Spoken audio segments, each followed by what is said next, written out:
Another week, another record on Wall Street. Today we've seen the S&P 500 notch its 31st record close of this year. The Dow has set its own new high, and the Russell 2000 small cap index joined the party too. But behind this celebration we're seeing, there's this silence that's making markets uneasy. For the first time in 12 years, the US government didn't release its monthly jobs report. The shutdown in Washington means investors are completely flying blind. We didn't get any payrolls data, no unemployment rate, no jobless claims. We didn't get any of that. It's like driving your car on the highway at night and suddenly your headlights just completely cut out and you just decide to keep on going. You know it's risky and you kind of have no idea where you're headed. You just hope you get there safely. Well, that's where we're at right now. And while stocks just continue to climb, there's that very complacency that has some of the biggest names on Wall Street sounding the alarm. Today's market action, it was very modest itself. We had Bitcoin reach a new all-time high, closing in at almost 124,000. Then stock-wise, the Dow led the way, gained 0.51%. The S&P almost flat, it barely budged up, closing up 0.01%. And the Nasdaq, this was the day's loser, dropping 0.28%. But over the past few months, the trend has been undeniable. Stocks have marched higher again and again through the inflation scares, through the rate cuts, through the tariff shocks. And that has some asking whether this is resilience that we're seeing or the kind of froth that precedes a downturn. Today, Goldman Sachs CEO David Solomon came out and expressed what he thought pretty bluntly today out in Italy. And what he's saying he's expecting is this market drawdown in the next year or two.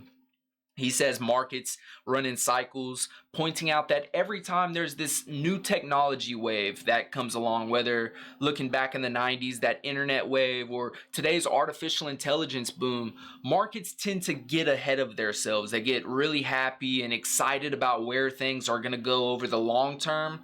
But all of this capital begins to pour in and people are like, FOMOing out their fear of missing out and they want in on the train. Then all of these new companies start up, all the startups come out and valuations begin to outstretch themselves. And then comes the washout. The weak players disappear. There's this drop of all of those zombie companies, and the strong get stronger for sure, but the cycle completely resets. And Solomon explained that he's looking at today's environment being comparable to the dot-com boom where Amazon survived, but despite Amazon surviving, dozens of these other companies completely vanished out of thin air. And the message he had is just don't assume everyone dancing right now will still have a chair when the music stops. Now, normally investors, they would be checking out some of the fresh numbers on the labor market this week. We would have seen a lot. We had Thursday's jobless claims, that was delayed. Friday's non-farm payrolls, that was canceled. The unemployment rate is unavailable. And this is all because the government is shut down. It's the first time since 2013 the Bureau of Labor Statistics has gone completely dark, and the timing couldn't have been worse. The Fed just cut rates last month for the first time this year, citing weakness in the hiring and a softening labor market. But without new data, these policymakers, they're left guessing at what's really happening. And remember that car driving on the highway at night? Well, it's not just us, it's the Fed as well. So we got private firms like Indeed and Revelio Labs, Challenger Gray, they all still release their own surveys and data that they're collecting on the job market and this labor market, but they just don't carry the same weight as the official government numbers that everybody watches. And it means that Wall Street and the Fed are alike operating in the RBC called the information air pocket. Well, in what RBC called the information air pocket. And when you think about it, the central bank is they're trying to decide whether to cut rates again at its October meeting or whether they're good to sit tight. But it's two of the most important gauges, the jobs and the inflation data, that may both be delayed or even missed altogether. And that just puts the Fed at this completely weird spot. I'm sure they got their own data and they're not they got their own data, but just from like a public point of view, man, like, and even the public, they can't predict what the Fed's going to do if they don't have access to the same data the Fed has access to. They say it's mostly all public, but I digress. So investors are clinging to any alternative data that they can get, like the Challenger Gray and Christmas report that was released yesterday. This gave a little glimpse. Everybody didn't necessarily like what they seen, and I was watching CNBC today when they released the headlines from this that we're gonna kind of talk about here. The stock market completely tanked during CNBC talking about this report. So diving into it, U.S. employers announced 54,064 job cuts in September. This was good because it was down 37% from August. But so far in 2025, companies have announced that 946,000 employees are going to be laid off, which is the highest year to date since 2020. Tech has been hit especially hard with over 100,000 cuts. I think it was like a 107,000 cuts this year. Much of it tied to AI being a disruptive technology. We've seen retail job cuts are up 203% from last year, right at the time when stores usually start hiring for the holidays. So yeah, September looked softer on the surface, but the bigger picture, well, that's looking kind of alarming. Layoffs are beginning to pile up, hiring plans are shrinking, and AI is directly eliminating jobs across industries. Here locally in Oklahoma City, we've seen our big company, our big tech company, Paycom, they laid off 500 employees, straight up citing, hey, we're replacing them with AI. So that tracks with what we're hearing elsewhere. Job creation is slowing. People aren't quitting anymore. And services, the backbone of the U.S. economy, well, they're also starting to show cracks. So what we also got today was some data from ISM, the Institute for Supply Management. And they released their services PMI, and it underscored this point. So let me pull this up for us. Unemployment in the sector completely contracted for the fourth straight month. The index came in at 47.2, and that's below 50, signaling contraction. And overall activity in services that slowed to exactly 50, right on the line between growth and decline. This is where there's the kicker, though. While hiring is soft, prices in services jumped. So the ISM's price index rose to 69.4. That being the highest since 2020 and the 10th straight month above 60. So this is where we talk about the Fed's dilemma, and it's pretty clear. Inflation is sticky, so inflation's still showing up, and who knows if we've seen the real impact of tariffs yet. But at the same time, the job market's weakening, and that toxic mix, and without government data to clarify the picture, the Fed is stuck just reading these tea leaves. And it sounds like stagflation. Slower economic growth, a weakening labor market, high inflation. It's not looking good. And that's where this week's Fed speakers really mattered more than usual. A lot of people were watching to see what the Fed members have to say because they're completely aware of what's going on. And today, Austin Goolsbee, the Chicago Fed president, he really struck this cautious tone, and it was really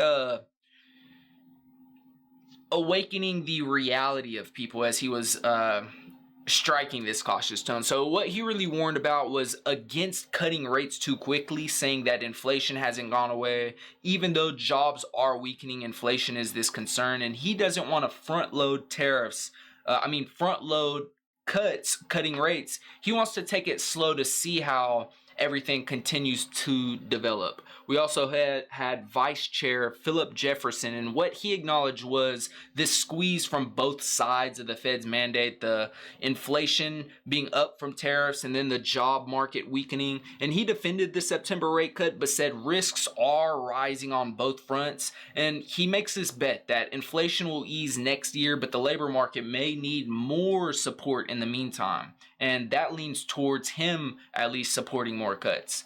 Then Dallas Fed President Lori Logan, she pushed back even harder. She warned against further cuts, calling non-housing services inflation worrisome. And in her view, the labor market is still balanced, even though it's balanced enough for that cutting rates now risks fueling price pressures. So she thinks that continuing to cut rates will just spur inflation and kind of undo some of the Fed's work that they've done. Also heard from John Williams today, the New York Fed president. He took this philosophical route. He said to expect the unexpected. That was the name of the speech. And he reminded markets that the past 20 years have been full of shocks, which I think that story is just kind of like weird to have right now. The history is full of shocks in the last 20 years. As markets are at all-time highs, as it's looking a little sketch out there, and they keep on saying everybody's flying in the blind right now. So some of the shocks he mentions, from wars to pandemics to AI, and the future will be so different, no different. Like, it'll be so different from where we're at now that it'll not be any different as far as shocks go. And his message is that the Fed must stay flexible, interesting, not just rely on rate cuts, but use its full toolbox, pretty much: forward guidance, the balance sheet policies, liquidity support. So he talks about using all of their tools rather than just raising or lowering interest rates. And then finally, we're almost done, y'all, Governor Stephen Myron, who went the other way from where he went the obvious route everybody would have expected, pressing for faster, more aggressive cuts, arguing that shifts in immigration have lowered the neutral rate for the Fed, meaning policy is more restrictive than people realize. So in plain English, y'all, rates are too high for your average Joe and Jane out there. We need to lower them. And his view is that it's better to ease sooner than risk choking growth. So we have one Fed, many voices, and they're all confused. They can't agree. And we also have no new data to really guide them. So it's just a big old argument over at the Fed right now. And once we put it all together, stocks are breaking records daily. The economy is flashing warning signs. The Fed is divided, and Washington has shut off the spotlight, the data, the stuff everybody's been watching. And I said it before, it's right as everybody starts getting interested in the data, because before it's all like boring, nobody cared, and now it's like, I wonder what's going on with the job market. Why do people keep on talking about it? And it's like, nah, we're not releasing it.